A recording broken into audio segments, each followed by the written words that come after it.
सिन्धुपाल्चोक जिल्ला पछिल्ला वर्षहरूमा बाढी पहिरोको खबरले निकै दुखित बनाउँछ हैन? हो नि, एकदमै। आज हामीसँग केही स्रोतहरू छन्, खास गरी त्यो मिलम्ची पीडीएफको नोटहरू। यिनैलाई आधार मानेर सिन्धुपाल्चोकका मुख्य विपत्तिहरू, त्यसको असर अनि राहत प्रयास कस्तो रह्यो भनेर अलिकति गहिरिएर हेरौँ न। हुन्छ।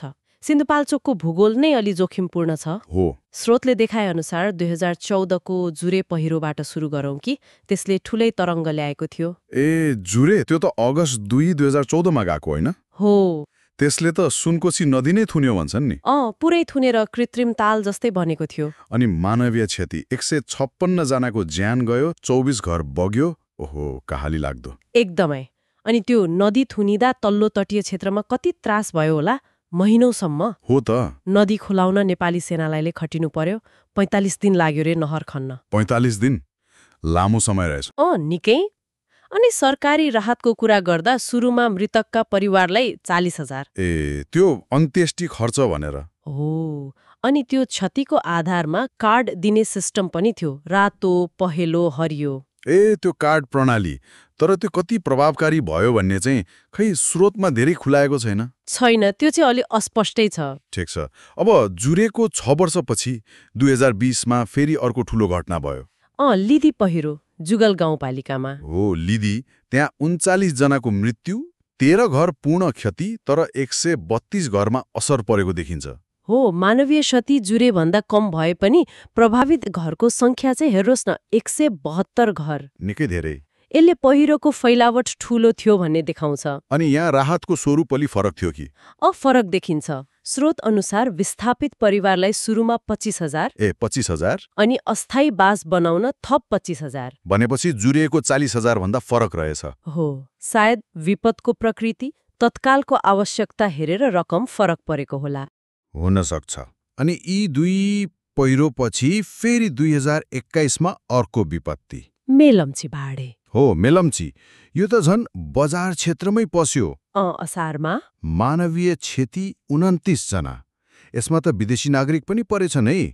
हो, 2 चिनिया, 9 भारतीय नागरिक पनि। अनि 260 घरमा क्षति, 600 जना विस्थापित। आर्थिक क्षति त झण्डै 1 अर्ब। निकै ठूलो। मेलम्चीले चाहिँ भौतिक संरचना र बजारमै ठूलो असर गर्यो। यसको राहतबारे चाहिँ स्रोतमा के छ? खै त्यति विस्तृत त छैन, तर स्थानीय र संघीय सरकार मिलेर काम गरेको भन्ने चाहिँ छ। भनेपछि हरेक घटनाको असर फरक रहेछ। जुरेमा मान्छे धेरै गए, मेलम्चीमा घर र पैसाको क्षति बढी। हो, त्यस्तै देखिन्छ। विपद अनुसार असरको प्रकृति फरक पर्ने रहेछ। यो त भयो सरकारी प्रयास। गैर सरकारी सहयोग पनि त भयो होला नि? भयो। स्रोतमा अमेरिकामा बस्ने नेपालीहरूले 6 लाख भन्दा बढी पठाएको कुरा छ। राम्रो। अनि नेपाल रेड क्रसले पनि अस्थायी शिविर, आवास, खाद्यान्नमा सहयोग गर्यो। हो, यस्तो बेला समुदाय र एनजिओहरूको भूमिका महत्त्वपूर्ण हुन्छ। एकदम। सरकारी प्रयासलाई सहगाउँ पुग्छ नि। कहिलेकाहीँ समन्वयमा चुनौती होला, तर सहयोग महत्त्वपूर्ण हो। ठीक हो।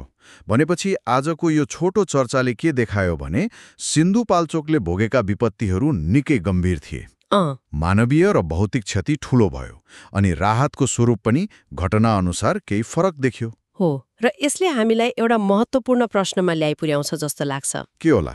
अब यी फरक घटना, फरक राहतका अनुभवहरू हेर्दा सिन्धुपाल्चोक जस्तो अति जोखिम भएको ठाउँको लागि साँच्चै प्रभावकारी दिगो खालको पूर्व तयारी योजना कस्तो हुनुपर्छ? हो नि। पुनर्निर्माण अनि राहत वितरणको मोडेल त्यो कस्तो हुँदा सबैलाई न्यायोचित हुन्छ होला?